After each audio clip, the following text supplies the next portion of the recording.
100 metre भी अगर school आगे हो जाता तो वो मना कर देते हैं कि आपका 1 किलोमीटर की रेंज से बाहर हम एडमिशन नहीं लेंगे। ये स्टैम्प लगी हुई है जेम्स इंटरनेशनल की और ये ऑथराइज सिग्नेटरी है। कह रहा है जहाँ दिखाना दिखा दो, मैं एडमिशन करूंगा ही नहीं। स्कूल फर्स्ट क्लास के लिए कह रहे हैं ना। अरे क्या लेटर में लिखा है, इसको पढ़ो ना आप। अभी पढ़ के सुनाओ क्या लिखा है। जो बच्चा किसी भी आरटी के अकॉर्डिंग वो एज के अकॉर्डिंग लिया जाएगा, ना कि वो हमारे स्कूल की फाउंडेशन के ऊपर जो इतनी क्लासेस शुरू। आपको हमने इससे पहले भी दिखाया था स्कूलों की मनमानी जो आरटी के तहत एडमिशन देने से इनकार कर रहे थे। तो इस पे हमने बी ऑफिस गए, वहाँ बात की, वहाँ से कार्रवाई भी की गई। उसके बावजूद भी स्कूल वालों का कहना है कोई कुछ भी कर ले, हम तो एडमिशन नहीं लेंगे भैया। तो आप बताएं, यहाँ से कंप्लेन हुआ, कंप्लेन होने के बाद स्कूल वाले क्या कहे और क्या किए? मैम हम स्कूल में गए, हम सबसे पहले लॉर्ड जीजे स्कूल में गए, वो मेरे घर से 400 मीटर की दूरी पे आता है। मैंने स्कूल में जाके बोला कि मेरे को मेरी बेटी का फर्स्ट क्लास में एडमिशन कराना है। उन्होंने कहा हम सिर्फ एलकेजी क्लास के ही एडमिशन लेंगे, हम फर्स्ट क्लास के एडमिशन नहीं लेंगे क्योंकि हमें ऊपर से ऑर्डर है। लेकिन आरटी के तहत तो हम फर्स्ट क्लास में नर्सरी से लेके, हम प्री नर्सरी से लेके फर्स्ट क्लास तक एडमिशन करा सकते हैं। बट हम अगर, उन्होंने बोला अगर आप पैसे दे के एडमिशन करवाओगे तो 40,000 रुपीज़ लगेंगे और हम आपके बच्चे का एडमिशन कर देंगे साथ के साथ। अगर मैडम 40,000 रुपीज़ होते तो हम इस तरह एक महीने से जो चक्कर काट रहे वो थोड़ी ना काटते। अब मेरी बेटी 5.5 साल की है तो मैं उसको एलकेजी में थोड़ी ना करा सकती हूँ। अकॉर्डिंग टू आरटीई ये प्रावधान है आरटीई में कि आपका बच्चा जिस उम्र के हिसाब से, अगर आपका बच्चा 12 साल का है तो उसको छठी क्लास में ही एडमिशन देना होगा, चाहे उसने पहली से 5वीं तक की शिक्षा पूरी की हो या ना हो। अगर उसने शिक्षा पूरी नहीं की है तो उसके लिए उसे बेसिक एजुकेशन के थ्रू पढ़ाया जाता है। बट हम अपने बच्चों को पहले गवर्नमेंट में पढ़ा के उनकी एजुकेशन पूरी करा रहे हैं। हमने इस साल सोचा कि आरटी के थ्रू अच्छे स्कूल में पढ़ लेंगे, इसलिए अप्लाई भी किया।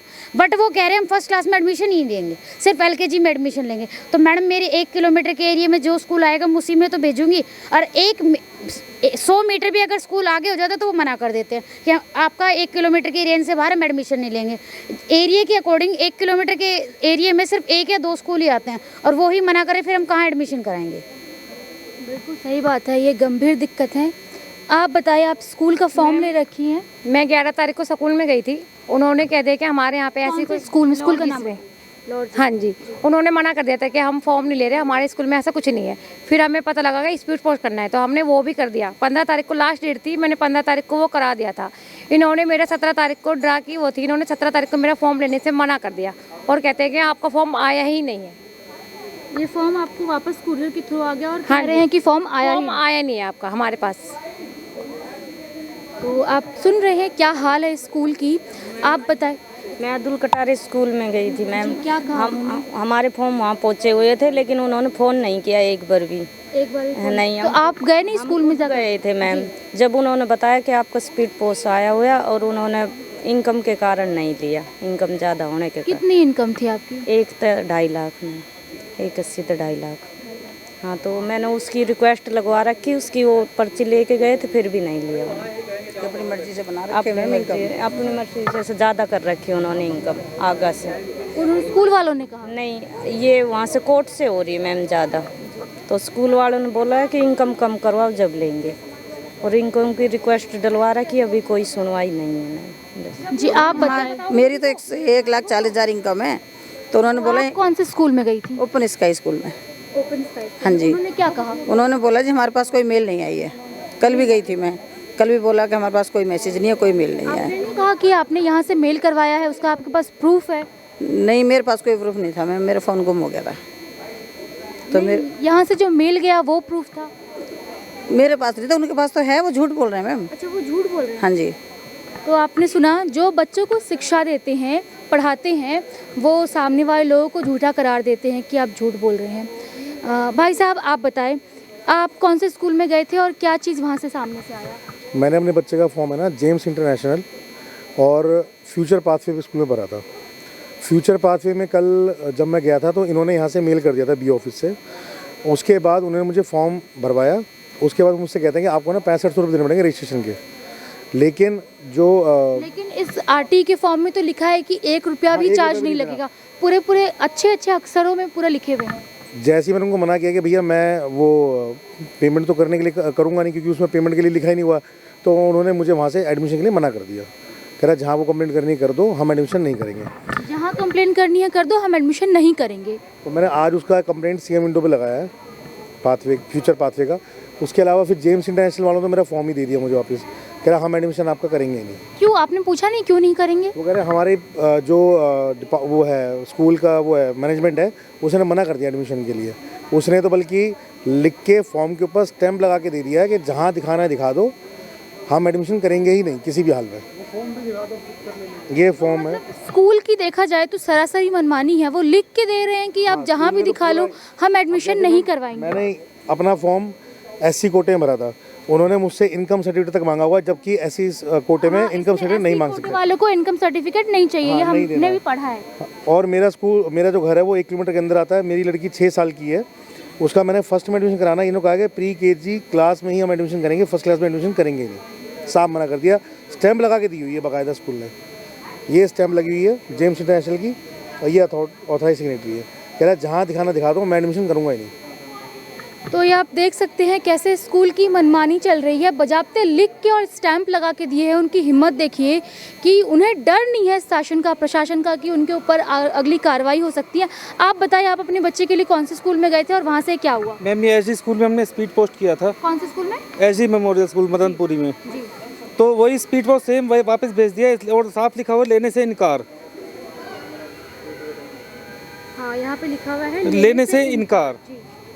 आप स्कूल में जाके पता नहीं लगा कि क्या दिक्कत है, क्यों लेने से इनकार कर दिया गया, ऐसा कुछ नहीं? वो अभी अंदर जाने ही नहीं दे रहे, कह रहे अभी मैम है ही नहीं, प्रिंसिपल मैम नहीं है। तो आपने सुना कि स्कूल के अंदर नहीं जाने दिया जाता है। हम आगे भाई साहब से बात करेंगे। आप बताएं, आप कौन से स्कूल में गए थे और क्या चीज़ें वहाँ से सामने से आई? GV इंटरनेशनल स्कूल में गया था, और उसके बाद मैं पोलिस्टार स्कूल में गया था। तो उन्होंने कही थी हम फर्स्ट क्लास से बच्चों को लेते हैं, उससे पहले नहीं लेते नर्सरी क्लास से। लेकिन RTE के तहत तो हम नर्सरी, प्री नर्सरी, हर किसी बच्चे को एडमिशन ले सकते हैं। हाँ जी, मैंने उनसे कोटेशन भी मांगी थी, तो उन्होंने कोटेशन दे दी, ये हमारा नर्सरी क्लास का एडमिशन होगा और ये फर्स्ट क्लास उसका होगा, UKG का, ये LKG का, सारी कोटेशन उन्होंने मेरे को दे दी थी। लेकिन उसके बाद मैंने स्पीड पोस्ट भी कर दिया, उसके बाद में कोई जवाब ही नहीं आया, ना मेरे पास फ़ोन आया। ज्ञानदीप स्कूल में गए थे, उन्होंने क्या कहा कि कैसे स्पीड, मैंने बोला कि हमने स्पीड पोस्ट किया है, हमारे डॉक्यूमेंट्स आए होंगे। तो उन्होंने बोला कैसे स्पीड पोस्ट, क्या होती है स्पीड पोस्ट, उन्होंने मुझसे ऐसे बात की है। स्कूल वाले ने ऐसे बात किया, बोला ऐसे, बताओ उन्हें नहीं पता स्पीड पोस्ट क्या होती है? उन्हें पता है, वो जानबूझ के ड्रामा कर रहे हैं। बताओ, अब हम तो अनपढ़ आदमी, हमें तो इतना ही पता है, उन्हें पढ़े लिखे आदमी को नहीं पता स्पीड पोस्ट क्या होती है। वो हमसे ऐसे बोलते हैं तो हम उन्हें क्या जवाब दे, बताइए। और मुझे 5 साल हो गए, मैंने आप ही नहीं भरा, मैंने 5 साल हो गए, मैंने 5 साल में एक बार भी नाम नहीं आया मेरे बच्चे का, एक बार भी नहीं आया। सुनिश्चित करें और इस कार्यालय को भी सूचित करें। तो ये तो, लेकिन अभी बोल रहे हैं कि एडमिशन्स के टाइम्स ख़त्म हो चुके हैं, स्कूल में जाओ तो स्कूल वाले बोलते हैं तुम्हारे बच्चे बड़े हो गए हैं या फिर नहीं, तमाम तरह की चीज़ें सामने आ रही है और एडमिशन लेने से मना कर रही है। और फिर आपकी तरफ से भी ये मैंने सुना कि मतलब कि वो कर रहे हैं, और इनके लिए कमेटी बनाई गई थी 5 लोगों से। उन्हें क्या हुआ, उनका क्या हुआ, उन्हें कैसे कांटेक्ट किया? कमेटी द्वारा ही ये अभिभावकों से शिकायत दी गई है जी, और कमेटी ने ही आगामी आवश्यक कार्रवाई। ये प्रॉब्लम कितने दिनों के अंदर सॉल्व हो सकता है? देखिए, इसमें निश्चित तारीख नहीं की जा सकती, वे कितने दिन फिर भी लमसम एक जो विभाग के आदेश हैं उनकी अनुपालना पूरी की जाएगी और नियमानुसार संबंधित विद्यालयों को कार्रवाई करने के लिए उन्हें निर्देशित किया जाएगा। यदि नियमों का उल्लंघन कोई भी विद्यालय करता है तो निश्चित तौर से उच्च अधिकारियों को इसके बारे में लिखा जाएगा। लेकिन अभी टाइम निकल गया है, ये अप्रैल खत्म होने को है, नेक्स्ट मंथ से गर्मी की छुट्टियां स्टार्ट हो जाएंगी, तो फिर बच्चों का इसमें साल बर्बाद हो जाएगा। 60-70 से ऊपर बच्चे हैं, छोटे बच्चे हमारे देश का भविष्य है, उनके बारे में सोचना हमारा कर्तव्य बनता है, क्योंकि वो हमारे देश के भविष्य है, जाहिर सी बात है। तो जल्दी से जल्दी ट्राई करें, क्योंकि नेक्स्ट मंथ से फिर स्कूल वाले बहाने देने लगेंगे कि वैकेशन स्टार्ट हो चुका है, फिर सेशन स्टार्ट हो गया, हम आपके बच्चों का एडमिशन नहीं ले सकते, इस तरह की चीज़ें फिर सामने आएंगी। निसंदेह हम प्रयासरत हैं और समय समय पर जो भी कार्रवाई उचित बनती है उसके लिए हम कार्रवाई करने के लिए बाध्य हैं और निश्चित तौर से कार्रवाई की जाएगी। सर, कार्रवाई तो आप करेंगे, ठीक है, लेकिन तब कार्रवाई करने का क्या मतलब? कार्रवाई जो अब तक की जानी थी वो कार्रवाई की जा चुकी है। क्या क्या कार्रवाई की जा कार्रवाई आपको बताया जा चुका है कि पहले स्कूलों को मेल की थी, मेल हो चुकी है स्कूल को, ये आपको मैंने बताया जा कराया नहीं, जा चुका स्कूल है को मैं और जा अभिभावकों चुकी को भी इस बात से अवगत करा दिया जा चुका है। नहीं, मुझे ये बात मेरे सवाल का जवाब दे मैं सर। आपको बता स्कूल रहा हूँ, को आपको मेल मैंने भी पहले भी अपने जी। वक्तव्य में बताया है, आपने जो बिल्कुल, पूछा बिल्कुल। कि मेल ऑलरेडी कराई जा चुकी है, मेल कराई जा कराई जा चुकी है कार्रवाई, आवश्यक कार्रवाई करने के लिए, और ये भी स्कूल की लिखा जा तरफ से चुका क्या- है। वो उनकी तरफ से क्या रिस्पॉन्स अभी जो है स्कूलों से पूरा जवाब नहीं आया है, हम पुनः उनको एक पुनः हम उनको रिमाइंडर भेजेंगे, यदि वो समय पर जवाब नहीं भेजते हम उनको रिमाइंडर नहीं, तो आप भेजेंगे। उन्हें कितने दिन का समय दिए हैं कि इतने दिन के अंदर आपको मेल हमने शीघ्र कार्रवाई करने के लिए लिखा है। तो आप मेल कब किए स्कूल वालों को? अभी मैं जो है मेल चेक करा के बता देता हूँ और कमेटी के सामने ही अभिभावकों। सर लेकिन आपने स्कूल वालों को फोकस किया शीघ्र कार्रवाई के लिए, लेकिन शुक्रवार और आज मे भी ट्यूसडे है तो काफ़ी 3-4 दिन उन्हें समय मिल गया, तो आप फिर से उन्हें पूछ सकते हैं ना। निश्चित तौर से पूछेंगे, क्यों नहीं पूछेंगे, बिल्कुल पूछेंगे, क्यों नहीं पूछेंगे। ये कार्रवाई जो है नियमानुसार वो भी बाध्य हैं, यदि वो नहीं करते हैं, यदि नियमों का उल्लंघन करते हैं तो निश्चित तौर से उच्च अधिकारियों को इस बात की सूचना दी जाएगी।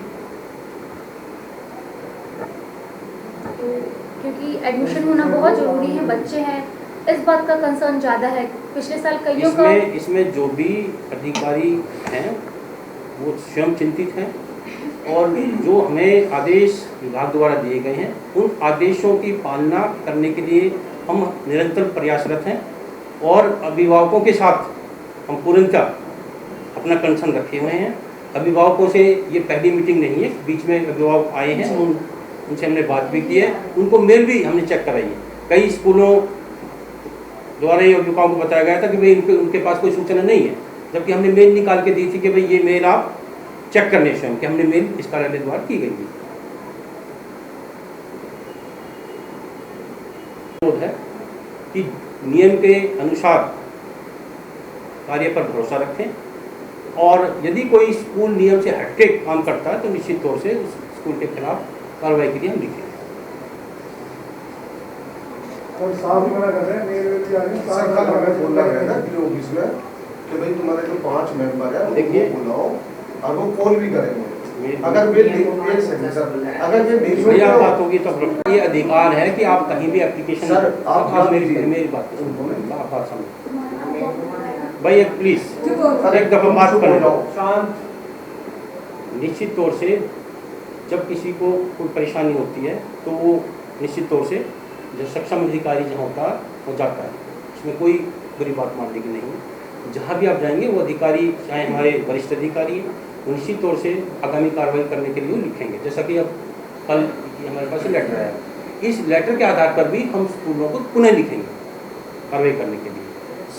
सर ये ना ब्लॉक ऑफिसर यानी आप हो ब्लॉक एजुकेशन, तो सर ये जिम्मा आपको सौंपा गया है जैसे, तो सर हमारे लिए वो 5 आदमी को बुला दो। वो आए भी हुए हैं, वो आप लोगों से मिले भी हुए हैं, ऐसी बात नहीं है। आप मेरी बात सुनिए, आप जो कह रहे हैं ये आपका दूसरा वर्जन है कि आप 1 to 1 उनको फोन मिलाएं। पिछले साल ऐसी हुआ। आप मेरी बात सुने, वो 134 की बात कह रहे हैं। नहीं सर, आरटीई में हुआ था सर, आप सुनो, इसमें सीधा ये है कि भाई स्कूलों में एप्लीकेशन जाएगी, स्कूल जो एलिजिबल बच्चे हैं, जो टर्म्स कंडीशंस जो दी गई हैं, यदि बच्चा पात्र है तो उसमें उन बच्चों का दाखिला करना सुनिश्चित करें। ऐसा हमने बार बार लिखा भी है। स्कूल वाले तो चाहे नहीं कि किसी का उनके चाहने ना चाहने का विषय अलग है। जो हम आपको बात बता रहे हैं, जो विभाग के द्वारा जो आदेश दिए गए हैं उनकी अनुपालना में हमने कई बार लिख चुके हैं। सर हमें भी आपके उच्च अधिकारी ने कल बोला था कि आप ये लेकर लेकर जाइए, 5 आदमी को बुलाओ, आप कार्रवाई करो उनसे। तो सर आप ये करो ना सर। मैं मैडम से भी पर्सनली बात कर दूंगा कि किस तरीके से ये कार्रवाई जैसे मैडम ने वो तो सर कोई ना कोई रीजन बता के भगाएंगे सारे पेरेंट्स को, कभी कुछ देखिए आप एक साथ बताओगे क्या कारण है क्या।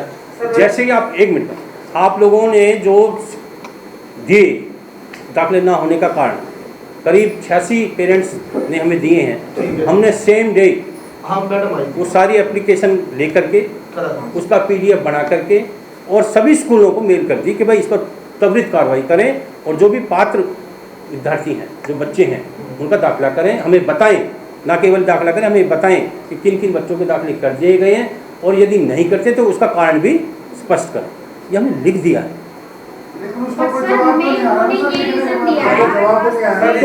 तो ये बात बताइए, जवाब लिया तो पुनः चिट्ठी लिखेंगे, जो प्रक्रिया है तो अपनाएंगे ना।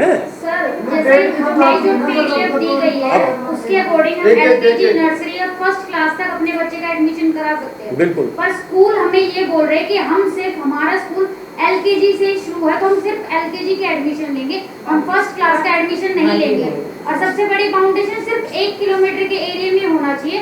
सभी स्कूल एलकेजी या नर्सरी से शुरू, फर्स्ट से तो कोई स्कूल शुरू देखिए, नहीं है। 1 किलोमीटर दायरे का तो शुरू नहीं है। बिल्कुल है सर, ये तो पर सर जब फर्स्ट क्लास के लिए बच्चा वैलिड है तो फिर एक मिनट, एडमिशन। और इसमें लिखा जो स्कूल का इनिशियल क्लास, आप समझो बात को, उसमें लेटर में लिखा है जो इनिशियल क्लास है, इनिशियल का मतलब होता है जो प्रारंभिक कक्षा है, शुरुआत क्लास है, उसमें वो दाखिला करेंगे। नहीं वो एज के अकॉर्डिंग है सर एज के नहीं, मेरे फिर भी एक मिनट, आप सुनो, एक मिनट, उससे पूर्व सुनो पहले, उसमें प्रारंभिक कक्षा का भी, इनिशियल क्लास का भी है, और फिर भी यदि कोई इसमें गैप है तो हम उसको हम क्लियर कर देंगे कि भाई किस आधार पर वो मना करें। हाँ तो मना करें, फॉर्म में साफ-साफ लिखा हुआ है, इसमें साफ-साफ लिखा हुआ है एक या उससे पूर्व भी। हाँ उसमें लिखा, मैंने भी पढ़ा है वो। जो भी हमने लिख रखा है सारा। लास्ट ईयर एडमिशन नहीं करेंगे, हम नर्सरी में नहीं करेंगे, हम फर्स्ट में करेंगे, इस साल एडमिशन कर ही नहीं रहे बिल्कुल भी। और इसमें साफ-साफ लिखा हुआ है कक्षा 1 या उससे पूर्व, एक बोलो, एक कक्षा 1 या उससे पूर्व में दाखिला होगा। अब सर मेरा बच्चा पहली क्लास के लिए वैलिड है, 5.5 साल का है, तो सर मैं उसको एलकेजी में कैसे करा सकती हूँ अपने बच्चे को? और फिर उससे पहले एडमिशन नहीं हो सकता सर, फिर तो मेरा बच्चा पढ़ नहीं सकता। शुरुआती कक्षा से दाखिला होगा, इसमें कहीं नहीं लिखा हुआ। सभी स्कूल कहते हैं कि हम फर्स्ट से लेते हैं, फर्स्ट से, और वैसे अभी हमारा अमाउंट ये है। सर बच्चा किसी भी आरटी के अकॉर्डिंग, वो एज के अकॉर्डिंग लिया जाएगा, ना कि वो हमारे स्कूल की फाउंडेशन के ऊपर जो इतनी क्लास से शुरू है। सर एक और हमने स्पीड पोस्ट भी कर दिया, सब कुछ कर और दिया। बच्चे की एज मैच करती है सर। अगर बच्चा एज के अकॉर्डिंग अगर 5वीं क्लास के लिए वैलिड है तो उसको बेस एजुकेशन के थ्रू ही पढ़ाया जाएगा। अगर वो 5वीं क्लास के लिए वैलिड है, उसमें ये नहीं है कि उसको पहली क्लास में डाला जाएगा, 12 साल का बच्चा है तो। विषय निःशुल्क व अनिवार्य बाल शिक्षा का अधिकार अधिनियम 2009 के सेक्शन 12(1)(c) के प्रावधान अनुसार शैक्षणिक वर्ष 2023-24 में मान्यता प्राप्त प्राइवेट विद्यालयों में दाखिले करने बारे गाइडलाइन, ये इसमें मेनली दे रखे। राज्य में निःशुल्क व अनिवार्य बाल शिक्षा का अधिकार अधिनियम 2009 के तहत मान्यता प्राप्त निजी विद्यालयों में कक्षा 1 या इससे पूर्व की कक्षा जैसे भी स्थिति हो, विद्यालय द्वारा आस पड़ोस क्षेत्र के अलाभप्रद व आर्थिक रूप से दुर्बल वर्ग के बच्चों को शैक्षणिक सत्र 2023-24 के लिए दाखिला दिया जाना है, जिसकी समय सारणी आपको दिनांक 28/3/2023 को मेल द्वारा इस कार्यालय से पहुंचा दी गई है, जिसके तहत 17/4/2023 को लॉटरी द्वारा ड्रा करने की तिथि निश्चित की गई है। उपरोक्त विषय से संबंधित इस कार्यालय को निम्न विद्यार्थियों के अभिभावकों द्वारा शिकायत प्राप्त हुई है, उसकी एक्सेल शीट अटैच कर दी, जो अपनी कंप्लेंट देके गए थे। एक्सेल शीट में वर्णित विद्यार्थियों का दाखिला आपके विद्यालय द्वारा क्यों नहीं दिया जा सका, इस बारे आपके विद्यालय के कार्यवाही तथा वर्णित कक्षाओं में प्रवेश प्रक्रिया की पूर्ण कार्रवाई अदो हस्ताक्षरी कार्यालय में 2 दिन में उपलब्ध कराई जाए। स्कूल फर्स्ट क्लास के लिए कह रहे हैं ना। अरे क्या लेटर में लिखा है, इसको पढ़ो ना आप, अभी पढ़ के सुनाओ क्या लिखा है। उससे पहले जब जेम्स में फॉर्म जमा करने के लिए गया था, भ्रम फैलाया, आप ऐसी बात ना करें। उसने मुझसे कहा था कि अपनी तरफ से जो भी है, पेरेंट का मतलब ये नहीं है कि आप मन चाहे आरोप लगाएंगे। सर भ्रम फैलाने का क्या मतलब, आप ही बताओ। जो कक्षा फर्स्ट नहीं, आप ये पहले मुझे क्लैरिफाई करें, आप जो कह रहे हैं भ्रम फैलाया। जो कक्षा फर्स्ट के लिए एडमिशन के लिए कहा गया ना स्कूलों में, जो स्कूल एडमिशन नहीं ले रहे फर्स्ट के लिए, अरे लेटर में क्या लिखा, आप उसको पढ़ो ना आप पहले। हमने क्या लिखा लेटर 4 दिन बाद, 4 दिन बाद लिखा है, 4 दिन पहले, उससे पहले एप्लीकेशन नहीं ली, 15 तारीख से पहले जब फॉर्म जमा हुआ ना, उस टाइम की बात है। उसमें लेटर में देख लो क्या लिखा है। हमने जॉब के 2 लेटर भेज रखा है, जॉब के 2 लेटर भेज रखा है। आपने अपनी तरफ से पूरी कार्रवाई ऐसा नहीं है सर, पर सर तो ये कार्रवाई को फर्स्ट से लेंगे, इसलिए रिजल्ट क्यों नहीं आ रहा, कुछ कार्रवाई का रिजल्ट। सर वो कहते हैं हमें आगे से ऑर्डर है कि तुम्हारा मेरी बात स्कूलों से मेल आई है ना, तो हम निकाल रहे हैं। अब मेल आ रही है, जो कारण है हम आगे अधिकारी को लिख देंगे। एक मिनट में, एक प्रॉपर चैनल है, सारी पावर्स मेरे पास नहीं बैठी है। मैं अगर मेरे पास एकदम ऐसा हो तो मैं सबका दाखिला करा दूँ, मैं तो बहुत बड़ी बात है, मेरे लिए गौरव की बात होगी। भाई मेरे उम्मीद लेके इतने पेरेंट्स आए हैं और मेरे एक उससे काम हो गया तो मेरे लिए क्या खुशी की बात नहीं होगी? आप समझ रहे हैं बात? तो ये चीज़ें यदि कोई नहीं आगे नियम का उल्लंघन करता है तो क्या जो है कार्रवाई एक यहीं तक सीमित रहेगी? आगे लिखी जाएगी, विभाग को लिखी जाएगी। विभाग ने तो आदेश दिए हैं दाखिले कराने के लिए, हम लिखेंगे आगे। हम ये तो नहीं है ना कि हम चुपचाप बैठे हैं कि भाई ना कर रहे तो कोई बात नहीं, भाई हम क्या करें, हमने ये तो नहीं कहा। इसी तौर से हम आगे लिखेंगे। 86 पेरेंट्स के हमारे पास शिकायत आई, हमने आगे उनको फॉरवर्ड कर दी। DW मैडम जो हमारी सीनियर अधिकारी हैं उस कार्यालय में भेज दिया। ये कार्रवाई एक नहीं, दो नहीं, कई स्कूलों के नाम, हर पेरेंट्स अलग अलग स्कूलों के नाम बोल रहे हैं और स्कूल वाले मनमानी कर रहे हैं, बोल रहे हैं कि फॉर्म नहीं आया है। मैंने जिनसे पहले बात किया उन्होंने कहा स्कूल वाले कहते हैं कि स्पीड पोस्ट क्या होता है। तो अगर स्कूल वालों को नहीं पता है स्पीड पोस्ट क्या होता है तो मैं तो कहूँगी कि स्कूल बंद ही कर दो। फिर आप बच्चे को मेल भी हुआ तो मेल भी गई तो इन्होंने कहा जी कहे मैम हम प्रूफ दिखा रहे हैं उनको कि मेल में उनका नाम है, लेकिन फिर भी स्कूल वाले मना कर रहे हैं, कह रहे हैं हमारे पास कोई प्रूफ नहीं है। अरे ये अपने आप को ना प्रशासन समझ रखे हैं कि ठीक है भैया, ऊपर जो अधिकारी बैठे हैं वो तो हमारी मदद करेंगे शायद। मैं ये दावा नहीं कर रही कि ये सही है ये गलत है, लेकिन सोच सकते हैं कि उन्हें किसी का डर नहीं है कि ऊपर से अधिकारी आएंगे, हमारा स्कूल बंद हो सकता है। सरकार का नियम है 25% बच्चे को ऐसे एडमिशन देंगे और सारे डॉक्यूमेंट होने के बावजूद भी बच्चों को सरासर एडमिशन नहीं दिया जाता है। और साथ में इनकी हिम्मत देखिए, पेपर पे लिख के देते हैं कि हम नहीं लेंगे एडमिशन और तुम्हें जहां दिखाना है ये चीज़ दिखा लो, हमें कोई फ़र्क नहीं पड़ने वाला है। तो इससे आप क्या अंदाज़ा लगा सकते हैं कि इनके ऊपर किसका आशीर्वाद है? ज़रूर किसी का आशीर्वाद होगा तभी ये इतना फड़फड़ा रहे हैं। बाकी इस तरह की खबर के लिए बने रहे, धन्यवाद।